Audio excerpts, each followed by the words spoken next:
Have you ever asked yourself the question, what would happen if your winch failed and you had to get your anchor up? Well, today I might have a few ideas for you. Well, first of all, check your 100 amp breaker. That's the best idea.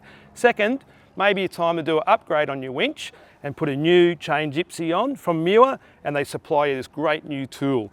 So, how does it all work? Well, it's pretty simple. Step one, make sure you secure your chain. If you don't secure your chain, when you back off the clutch to take off the gypsy here, you're going to have yourself a big problem. All the chain's going to feed out. So first of all, back off the nut here, remove this piece, remove the capstan, and then the new tool, which is fantastic. It locates into the top of your new gypsy. Once that's in there, it's a matter of putting your handle in, remove your safety there, and now you've got yourself a nice manual anchor winch. Fantastic, what a great idea. So safe boating, and I'll see you next time.